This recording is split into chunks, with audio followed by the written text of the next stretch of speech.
যে ভারত কি কাজ করলে ট্রাম্পের আর কিছুই করার থাকবে না, মানে ট্রাম্পের এই যে বদমাইশি সেটা ঘুচিয়ে দেওয়া যাবে। পয়েন্ট নাম্বার 2, ট্রাম্পের সঙ্গে সুসম্পর্ক বজায় থাকবে কিন্তু বিকল্প কূটনৈতিক ব্যবস্থার পরিকল্পনা, যেমন জার্মানি বা ইউরোপের সঙ্গে। আমি এই জায়গাটাতে একটু আপনার কাছ থেকে জানতে চাইবো যে বিকল্প ব্যবস্থাটা ঠিক কি। ওই যে বললাম মাল্টিপল মার্কেট তৈরি করতে হবে, এই মার্কেটে পারচেস মার্কেট তৈরি করতে হবে। ধরুন কোনো একটা জায়গাতে আমাকে তেল পারচেসটাকে লিমিট করতে হবে, কোনো একটা জায়গাতে তেল পারচেসটাকে যখন লিমিট করতে হবে অন্য জায়গা থেকে তেল পারচেসটা বাড়াতে হবে। কোনো একটা জায়গাতে যদি আমার মনে হচ্ছে ডিস্ট্রিবিউশন চেনটা খুব একটা এফেক্টিভ না, সেই ডিস্ট্রিবিউশন চেনটাকে সেই দিকে ঠিক করতে হবে। পয়েন্টটা হচ্ছে অল্টারনেট রুটস বানাতে হবে। আমি আমার বাড়ি থেকে শ্যামবাজার যাব, আমার বাড়ি থেকে শ্যামবাজারের মাঝখানে রাস্তা জ্যাম, তো আমি কী করবো? আমি অন্য দিক দিয়ে গাড়ি ঘোরাবো। আমাকে তো পৌঁছতেই হবে, অমুক টাইমে আমাকে অমুক জায়গায় পৌঁছতেই হবে। নির্ধারিত সময়ে যদি আমাকে কোথাও পৌঁছতে হয়, তার জন্য আমাকে মাল্টিপল রাস্তা দেখতে হবে। একমুখী একদিকে ভাবনা চিন্তা, এগুলো সিভিল থট, ডিপ্লোমেসিভাবে ভাবে না। ডিপ্লোমেসিকে মাল্টি লেয়ার্ড থিঙ্কিং করতে হবে। যদি এটা না হয় প্ল্যান বি না হলে প্ল্যান সি, 3-4টে প্ল্যানিংয়ে আমাদেরকে এগোতে হবে। সেখানে অবভিয়াসলি আবার ইউরোপিয়ান ফ্রেন্ডস অ্যান্ড অ্যালাইজ, তাদের সাথে কথা বলতে হবে। অবভিয়াসলি মিডল ইস্টের বিভিন্ন রকম পলিটিক্যাল নন অ্যালাইনমেন্টস চলছে, সেগুলোকে গুরুত্ব দিতে হবে, বুঝতে হবে। তারাও হয়তো কোথাও গিয়ে একটা অল্টারনেট ট্রেড রুট চাইছে, তাদের সাথে আলোচনায় যেতে হবে। বিভিন্ন দেশ আছে যাদের সাথে আলোচনায় আসতে হবে।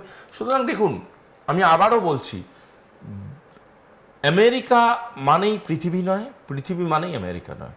America is one of the important countries of the world, কিন্তু the world is not United States of America. ঠিক, একদম।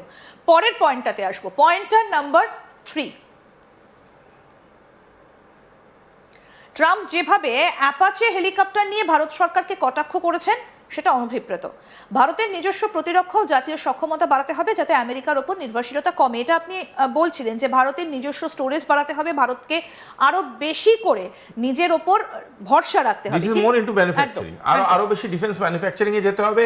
এবং ভারতের ডিফেন্স ম্যানুফ্যাকচারিংটা কেন ট্রাম্পের কাছে থ্রেট, তার কারণটা হচ্ছে, ধরুন একটা পার্টিকুলার গান, একটা পার্টিকুলার ইনস্ট্রুমেন্ট বা একটা পার্টিকুলার ডিফেন্স ইকুইপমেন্ট, যেটা এতদিন ধরে ধরুন মার্কেটে 10 টাকা করে বিক্রি করে ইউনাইটেড স্টেটস অফ আমেরিকার নিজস্ব মার্কেট চলছিল, সেখানে ভারত সেই সেম জিনিসটাকে 7 টাকায় আনছে, সেম কোয়ালিটি থেকে 7 টাকায় আনছে। সুতরাং অবভিয়াসলি কাস্টমার্সটা সেদিকে যাবে এবং অবভিয়াসলি তার পারচেস রেট বাড়বে। তো সেখানে তো আমেরিকা চাপে পড়বেই। তার জন্যই তো বিভিন্ন রকমভাবে ইন্ডিয়াকে চ্যালেঞ্জ ফেস করাতে চাইছে। এবং এই চ্যালেঞ্জ ফেস করানোর যে প্রক্রিয়াটা, ওটা তো ইচ্ছাকৃত প্রক্রিয়া। আমরা অবশ্যই এই যে বিশ্ব দখলের দাদাগিরি কিভাবে ট্রাম্পের খতম হতে চলেছে সেদিকে তো নজর রাখবো, এবং মোদি পুতিনের ব্রিক্স নিয়েও একটা বিশাল প্ল্যানিং রেডি রয়েছে, সেই সম্পর্কেও আপনাদেরকে বলাবো, কিন্তু জানাবো আপনাদেরকে, সুভাষিস বাবু বলবেন। কিন্তু এই যে 5টা পয়েন্ট ভারত একেবারে ঘুচিয়ে দিতে পারে ডোনাল্ড ট্রাম্পের বদমাইশি, আমরা 3টে পয়েন্ট আপনাদেরকে দেখালাম।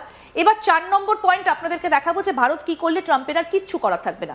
দেখুন, নাম্বার 4, আমেরিকার সঙ্গে এই দূরত্বের সুযোগে ভারতকে গ্লোবাল সাউথের নেতা হিসেবে নিজেকে প্রতিষ্ঠিত করতে হবে। এটা অত্যন্ত তাৎপর্যপূর্ণ। আমরা বারবার করে এই গ্লোবাল সাউথ বিষয়টার উপর ভীষণভাবে জোর দিয়েছি সুভাষিস বাবু, কিভাবে ভারতের সম্ভব এটা? দেখুন, ভারত 3টে অক্ষর বলেছিল, কমিউনিকেট, কোলাবোরেট, আর থার্ড যেটা খুব important, cooperate. Communicate, collaborate, cooperate, এই 3টে অক্ষর খুব ইম্পর্ট্যান্টভাবে প্রাইম মিনিস্টার এবারে পলিসি মেকিংয়ের সময় বলেছেন। বিভিন্ন জায়গায় দেখবেন বিভিন্ন রকম রাষ্ট্রীয় পরিকাঠামোয় বিভিন্ন রকম অনুষ্ঠান ঘটছে যাতে এই 3টে অক্ষরকে জোর দেওয়া হচ্ছে। তার মানে ইন্ডিয়ার আপকামিং যে স্ট্র্যাটেজিগুলো হবে এই 3টে শব্দকে ব্যবহার করে হবে, মানে গুরুত্ব দেওয়া হবে। সুতরাং তার মানে কি, গ্লোবাল সাউথের কথা যখন বলছি, বাকি দেশগুলো কি দেখছে?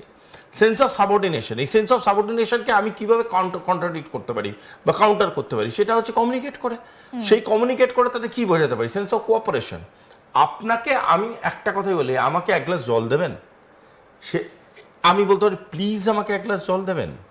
যদি আপনি এর থেকে 1 গ্লাস জল চাই, তাহলে কি আপনার খারাপ লাগবে?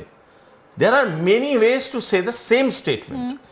হ্যাঁ, 1 গ্লাস জল নিয়ে আয় তো, এই 1 গ্লাস জল নিয়ে আয় তো is a past, and that is US format of delivering things. এই সাবঅর্ডিনেশন থিওরি এখন চলে গেছে, এখন কোঅপারেশন, ঠিক আছে, collaboration, sense of friendship, sense of alignment.